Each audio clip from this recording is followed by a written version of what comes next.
सभी श्रोतागणों को मेरा नमस्कार। आप सभी का स्वागत है मेरे YouTube channel awesome audio books नीत एफएम पर। आज मैं आपके लिए प्रस्तुत करने जा रहा हूँ एक मूल्यलक्षी लघु प्रसंग जिसका नाम है पुराना कबाड़। स्मिता, लॉकर्स की चाबी कहाँ है? भावेश ने सख्त लहजे में पूछा। स्मिता बोली, आज अचानक आपको लॉकर्स की चाबी की क्या जरूरत पड़ गई? वो तुम्हारा विषय नहीं है, चाबी दो। आज सुबह सुबह इस तरह गुस्से में बोलने की वजह तुम अच्छी तरह जानती हो स्मिता। मैं घर की छोटी बातों में दखल नहीं देता, लेकिन जिस बात के लिए मना कर दूं उसका उल्लंघन मैं बर्दाश्त नहीं कर सकता। ये तुम जानती हो, फिर भी तुमने। लेकिन उसमें ऐसा क्या आसमान टूट पड़ा कि आप अपनी पत्नी से इस तरह व्यवहार करें? स्मिता ने कहा। स्मिता, अगर किसी इंसान का अतीत न जानो तो कोई भी फैसला नहीं लेना चाहिए। तुम क्या जानती हो मेरी माँ के बारे में? मेरी माँ के स्वर्गवासी होने के बाद मैं उनकी पीतल की थाली कटोरी में खाना खाता था। वो तुम्हें पसंद नहीं था। तुम बार बार कहती थी कि उन्हें कबाड़ में दे दूं। तुम्हारे नजरिए में वो सिर्फ एक पुरानी थाली कटोरी थी। मैंने तुम्हें साफ शब्दों में कहा था कि तुम इन बर्तनों को लेकर कोई फैसला मत लेना, फिर भी तुमने वो थाली कटोरी कबाड़ी को बेच दिए। अगर तुम्हें मेरी माँ की थाली पसंद नहीं थी तो उनके पुराने गहनों पर भी तुम्हारा कोई हक नहीं है। चाबी दो, वो गहने मैं किसी गरीब को दान करना चाहता हूँ। स्मिता बस देखती रह गई। तभी अंदर से उनका बेटा श्याम आया। पापा, आप इतने गुस्से में कभी नहीं होते, आज क्या हुआ? भावेश ने आंखों में आंसू लिए कहा, तेरी दादी और मेरी माँ की एक याद को तेरी माँ ने कबाड़ में बेच दिया, वो भी मेरी स्पष्ट मना करने के बाद। लेकिन पापा, वो तो सिर्फ एक थाली। श्याम को बीच में ही रोककर भावेश ने कहा, बेटा, अगर उसका इतिहास जानना है तो चलो आज गांव चलते हैं। आज मैं ऑफिस नहीं जाऊंगा। भावेश, श्याम और स्मिता तीनों कार में बैठकर गांव की ओर निकल पड़े। गांव के मंदिर के पास कार रोकी, अंदर गए। वहां पंड्या दादा दौड़ते हुए आए। अरे भीखा, तू? स्मिता और श्याम हक्के बक्के रह गए। एक बड़े कॉरपोरेटर कंपनी का जनरल मैनेजर जिसकी तनख्वाह 2 लाख रुपये महीना है, उसे कोई भीखा कहे? भावेश ने पंडित जी के चरण छुए। उन्होंने कहा, बहुत बड़ा आदमी बन गया बेटा। भावेश ने कहा, सब माँ और भगवान की कृपा है। भावेश और उसका परिवार मंदिर में दर्शन करने के लिए गए। पंड्या दादा ने कहा, बिना खाना खाए जाने नहीं दूंगा। और साथ ही भावेश से पूछ लिया, बा साथ में नहीं आई? लेकिन भावेश की नम आंखें देखकर वो सब कुछ समझ गए। वो बोले, तेरी माँ में गजब का आत्मविश्वास था। पढ़ी लिखी कम थी, लेकिन तेरा पालन पोषण बिना पिता के किया, और इतना अच्छा पालन पोषण किया कि कोई पिता भी ऐसा नहीं कर सकता था। फिर उन्होंने भावेश के परिवार से कहा, भीखा का असली नाम भावेश है, लेकिन गांव में सब उसे भीखा कहकर पुकारते हैं। जानते हो क्यों? शांताबा के 3 बच्चे पैदा होते ही मर जाते थे। जब चौथे नंबर पर यह भावेश पैदा हुआ तो माँ ने मन्नत ली थी कि उसका बेटा लंबी उम्र जिए तो वो जीवन भर चप्पल नहीं पहनेगी और 1 साल तक 5 घरों से भीख मांगेंगी। गर्मी, सर्दी, बरसात, नंगे पांव भीख मांगकर बेटे के लिए भोजन जुटाना कोई आसान काम नहीं होता। भीखा तो बच गया, लेकिन 1 साल बाद उसके पिता चल बसे। उस टूटे हुए समय में भी शांताबा ने हार नहीं मानी। गांव का हर एक काम करती और बेटे को मंदिर में पढ़ने के लिए छोड़ जाती। उसका सपना था कि उसका बेटा बड़ा साहब बने। भावेश फूट फूट कर रो रहा था। उसका बेटा श्याम भी दादी की बातें सुनकर रो पड़ा। पत्नी स्मिता हाथ जोड़कर बोली, मुझे माफ कर दो भावेश, माँ को समझने के लिए 10 जन्म भी कम है।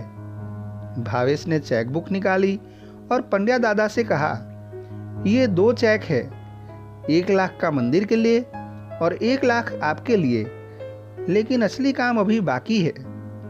माँ जिन 5 घरों से भीख मांगती थी उन घरों में मुझे ले चलो। पंड्या दादा ने भावेश को 5 घर दिखाए। भावेश हर वृद्ध के चरणों में गिरा और 1-1 लाख का चेक दे दिया। रास्ते में पंड्या दादा बोले, बेटा, लोग 13वीं अस्थि विसर्जन करते हैं, लेकिन आज तूने अपनी माँ को सच्चे अर्थों में मुक्त कर दिया है। तुझ जैसा बेटा सबको मिले। भावेश अपने परिवार के साथ वापस शहर की ओर लौटने लगा। घर के पास बर्तनों की दुकान आई तो स्मिता ने कार रुकवाई, दुकान के अंदर गई और थोड़ी देर बाद बाहर आई। उसके हाथ में माँ की वही पीतल की थाली और कटोरी थी। स्मिता बोली, कल मैंने इन्हें यहीं बेचा था, आज फिर से खरीद लाई। अगर ये थाली कटोरी बिक गई होती तो मैं खुद को कभी माफ़ नहीं कर पाती। भावेश, मुझे माफ़ कर दो, मैं इतनी छोटी और कमज़ोर निकली कि इन बर्तनों का मूल्य समझ नहीं पाई। भावेश ने कहा, स्मिता, मैं कौन होता हूँ माफ़ करने वाला। मैंने तो बस यह समझाने की कोशिश की है कि भावनाओं के रिश्ते कितने गहरे होते हैं। ठीक है, लेकिन एक शर्त पर गाड़ी में बैठूंगी। अब से रोज मैं इन्हीं बर्तनों में खाना खाऊंगी, यही मेरा प्रायश्चित है। भावेश बोला, मुझे इतना ही काफ़ी है कि तुम्हें अपनी गलती समझ आई। तुम खाओ या मैं, यह जरूरी नहीं। जरूरी ये है कि जो भी हो, हमारे रिश्ते में आदर और समझ बनी रहे। प्रेम का बंधन इतना मजबूत होना चाहिए कि कोई तोड़ने आए तो खुद ही टूट जाए। अगर इस सच्ची घटना ने आपकी आंखों को जरा सा भी नम किया हो तो इस कहानी को सबके साथ साझा करें। जी हाँ, आपने बिल्कुल सही सुना, यह एक सत्य घटना है और आपके साथ इसे साझा करने का एकमात्र कारण है इससे जुड़ा हुआ वो मूल्य जिसकी आज समाज में बहुत ज़्यादा ज़रूरत है, और वो है बड़े बुजुर्गों का आदर और सम्मान। आगे इसी घटना से संलग्न कुछ तथ्य है जो मैं आपके सामने पेश करने जा रहा हूँ। भारत में 10.38 करोड़ बुजुर्ग रहते हैं। हम चाहे जितना अपनी संस्कृति का गुणगान करें, लेकिन बुजुर्गों के सम्मान और देखभाल में हम कई देशों से बहुत पीछे हैं। 80% बुजुर्ग माता पिता को अलग बैठाकर खाना दिया जाता है। 20% माता पिता को सुविधा होते हुए भी घरवाली के डर से अलग रखा जाता है। 90% बेटे काम से आकर बच्चों को चूमते हैं, लेकिन माँ बाप से कैसे हो बापूजी तक नहीं पूछते। 70% बुजुर्ग कुछ बोले तो आपको क्या पता कहकर चुप करा दिया जाता है। 90% बुजुर्ग माता पिता को पैसे के लिए पूछना पड़े, जैसे भीख मांग रहे हो। जो करोगे वही भरोगे। कई घरों में यह पीढ़ी दर पीढ़ी चलता आ रहा है। बुजुर्ग माता पिता बेचारों की तरह जीते हैं, जैसे पशुओं से भी बदतर हालत। ऐसे परिवारों में संस्कार, शिष्टाचार और शिक्षा की गहरी कमी होती है। सोचिए, समझिए, 60 साल तक पति पत्नी साथ रहते हैं। जब एक स्वर्ग सिधारता है तो दूसरे की पूरी जिंदगी अकेली हो जाती है। बचपन के भाई बहन, रिश्तेदार, दोस्त एक एक कर सब चले जाते हैं। बचती है तो बस अकेलेपन और एक बोझ बन चुकी जिंदगी। शरीर साथ नहीं देता, सुनाई नहीं देता। बदलती भाषा, तकनीक, फैशन, संस्कृति से तालमेल नहीं बैठता। सब कुछ बोझ लगने लगता है। और ऐसे माहौल में अगर बेटे और बहुएं भी साथ नहीं देंगे तो जीवन नरक बन जाता है। ऐसे वक्त पर बेटों को अपने बचपन को याद करना चाहिए, जिन्होंने चलना, बोलना, खाना सिखाया, दुनिया दिखाई। उनके लिए आज हम इतने क्रूर क्यों?